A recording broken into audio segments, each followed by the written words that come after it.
महाराष्ट्रातल्या शेतकऱ्यांना आतापर्यंत फडणवीस सरकारनं अनेक वेळा फसवलेला आहे। यावेळी पुन्हा एकदा नवी तारीख सांगून पुन्हा एक फसवणूक केली आहे।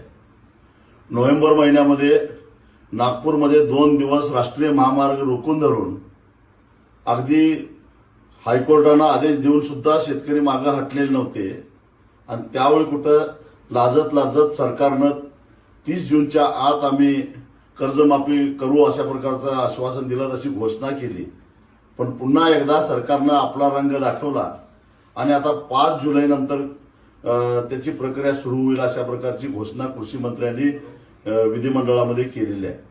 वास्तविक आता राज्यपालाकडे जायचं काहीच कारण नव्हतं, कारण अर्थसंकल्पीय अधिवेशनामध्ये बजेटमध्ये तरतूद केलेली होती, बजेटमध्ये तरतूद केलेली आहे आणि त्याच्यामध्ये एवढे निकष आणि एवढे कसोट्या लावलेल्या आहेत की 35,000 कोटीची ही कर्जमाफी 7-8 हजारच्या पुढे जात नाही आणि ती सुद्धा देत असताना अशा प्रकारचा कंजूसपणा दाखवणे सरकारला शोभणार नाही। हा जो खेळखंडोबा करायला लागलाय, कारण याच्यामुळं किमान 50,000 रुपये मिळणार अशा आशेवर शेतकरी राहिलेले होते, जे नियमित कर्जदार आहेत, ज्यांच्या कर्जाची मुदत 30 जूनला संपणार आहे, म्हणजे उद्या संपणार आहे, ते उद्यापासून थकबाकी जाणार आहे।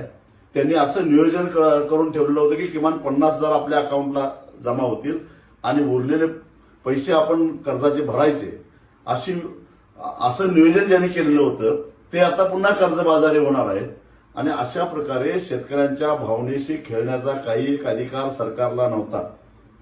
जणू काय भीक देतोय या पद्धतीनं हा जो काय खेळखंडोबा चाललेला आहे, मला सरकारला एवढाच इशारा द्यायचा आहे की हे तुम्हाला महागात पडेल।